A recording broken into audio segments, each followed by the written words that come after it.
All right, hello everyone, and welcome back to the subscriber game analysis. Here we are in part two, picking up right where we left off. The first game we're going to be analyzing is between Gaza and Ameda, two 1100s. And let's jump right in. So d4, d5, bishop to f4. We have the London system. Okay, this is all pretty normal. The knight doesn't usually come out to c6 before pushing pawn to c5. So one thing to note from the black side here is to try to get in the c5 break before playing knight to c6. Otherwise, your pieces tend to feel a little bit cramped, and so does your queen side. But okay, let's see what happened. E6, c3. All right, and now bishop to b5. Yeah, this b6 move is very strange. You don't want to play this because the diagonal is just very weak. If you do somehow stumble into this position, the move you want to play instead of bishop to b7 is bishop to d7, breaking the pin. Otherwise, this pin can just be a game destroyer. So bishop b7, queen a4 exactly. This pin is just too much already, and black's already losing the game after queen to d7, knight e5. So this is pretty much a miniature. Black is already completely lost here. Queen d6 takes, knight takes. For simplicity's sake, I probably would have just taken with the queen. You're up a piece, so might as well just trade queens. No need to complicate it. Just go for an ending here. You're going to be up a piece in an ending, which is just going to be completely winning.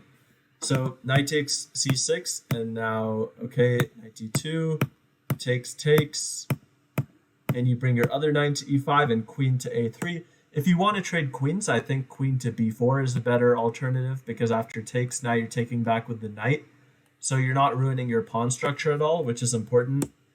Queen a3, you have to accept these double pawns, but you're still up a piece.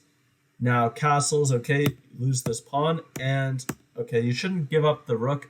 Don't give up the exchange here, just play rook to d2. Keep the exchange, defend the a2 pawn. You're threatening rook to c2 as well. So it's unnecessary to go with the rook on d1. Takes, b5. And now the king shouldn't be coming back to a1. It's the ending, so you want to activate your king. Instead of king to a1, I would play something like king b3, threatening king b4, king a5, or king c5. Just activate and put your rook on an active file, the c file. This is one of the only files that white has to operate on, and it's a strong one at that.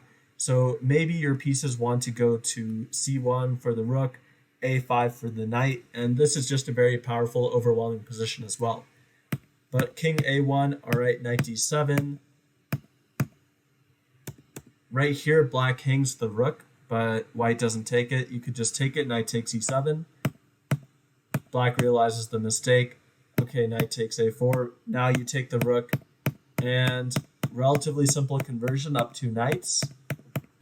All right, just take all the pawns, and okay, giving up one knight, but there's still mate. Sort of a messy game, but good conversion at the end with the checkmate. Just remember, if you're playing the black side of these positions, develop your c pawn before getting the knight out to c6, and don't play b6 in these positions. But if you do find yourself there, then make sure to play bishop to d7 to break the pin, not bishop b7. All right, good game. Let's take a look at the next one. Next up, we have Snudo versus Shadow of Oman. All right, let's jump into this one, and I'll switch the window here. Yeah, Snudo, an active member of the chess.com forums. Thank you for submitting your game. And he's playing white here. So usually, he says usually I don't play d4, either e4 or f4, but he decides to try his luck with the Colle. Yeah, I love the Colle for white. The Colle Zukertort is also good with b3 included, but I like the basic Colle system. I've been playing it for a while. It's been part of my repertoire for a long time, and I actually just used it to clinch a Blitz tournament the other day. So it's a very strong opening, and I would highly recommend it. So e3, e6, bishop d3, all looks good. All right, h6, rook e1.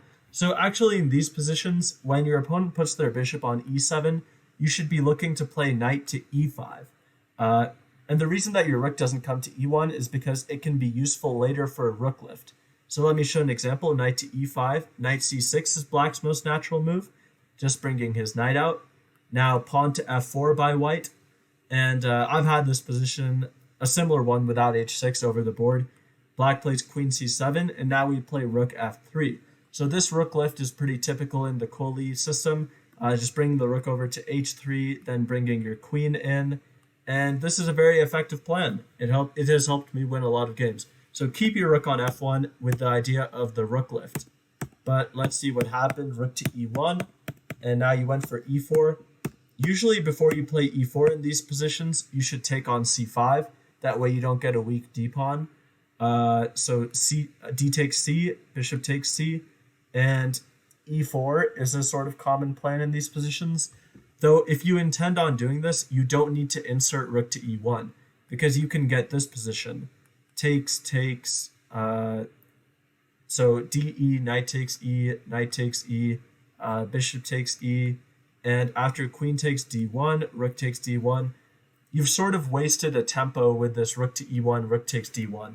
So I'd recommend just going for that e4 break right away with d takes c5 if you want, or just this knight e5 idea. So all right, let's just fast forward, see what happened in the game. Rook to e1, and now we get e4 and these trades. So you sacrifice a pawn and take back with your pawn. Okay, I'm not sure how sound this sacrifice is. It looks sort of unsound, but let's see how you played it. Queen e4, making a good threat, and now you pick up the h6 pawn. So black's h6 comes back to bite him. h4, queen g4, very good, strong attack. All right, queen takes, just attacking the bishop.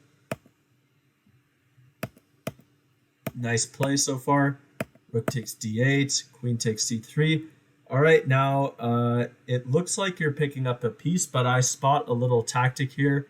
After queen takes c3, it looks like your opponent has rook d1. Your king can't get out on h2. If you take, your opponent takes your queen. So be careful there. But I presume your opponent doesn't see it. Queen takes c3, takes. All right, and now you're just up a piece in the ending. Let's see how the conversion looks. All right, the conversion looks pretty good to me. You're just up a bishop, and you start pushing the g-pawn and win. Strong conversion there by Snudo. Good job. You just stop everything with mate on the way. All right, good game. That was a nice one. Just remember, in the Colle, you have these rook lift ideas with rook to f3, so there's no need to play rook e1. And your other idea is this d takes c5. So keep those two ideas in mind. Okay, let's move on to the next game. We're going to be looking at a game between Chess Lifer and Bent Cillian. Let me switch up the window here. Okay, so let's see what happened. e4, f5. Oh man, what's happening here already? I'm confused. e4, f5. I've never seen this before. I've only played it once when I was playing Bullet.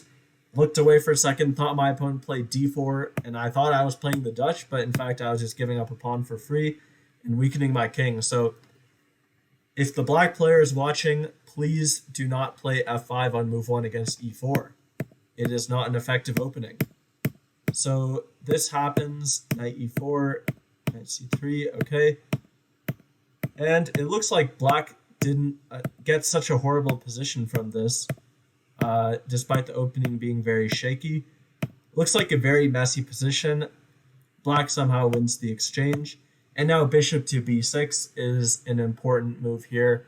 White is 1500, black is about 1200. So right here after rook to d7, black is intending on defending this mate threat with queen to b8. All right, so queen to a4, come back, knight to f3, and this is a very, very messy game, I have to say. Check. All right, the king moves over, good. Now queen to a8 with mate. So very interesting game here. White had an advantage early on, starting from move 1 when black played f5, but All right, black was able to fight back quite a bit. I'm not sure that this g5 move is necessary. It seems nice to push around black's pieces, but you are weakening your own f5 pawn. So I'd recommend don't go for g5.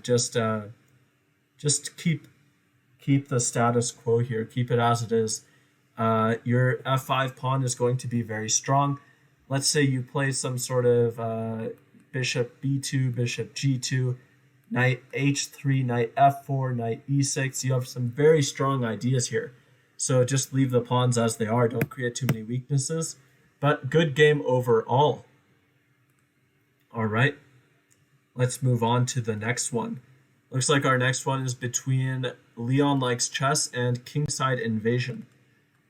So let's see what happened there. Okay, white plays knight to f3. We get knight f6. d4, d5, c6. We get this semi-slav with a3. Very strange. So I had a game like this recently where my opponent played with a3. And now we're pretty much playing a Colle system. So if you want some helpful tips for this game, then even look back at a game that I analyzed a couple games ago where white was playing in the Colle, because here now we essentially have a Colle system. Knight d7, c5. c5, I think, can be punished immediately with b6. There are some tactics, though, that you should be aware of. After b6, b4, a5, one tactic to be aware of in this position is white's possibility to play b5. And this is a bit tricky because after takes, white has c6. But in this particular position, I believe black is completely fine after just the simple knight to b8 with knight to c6 on the way.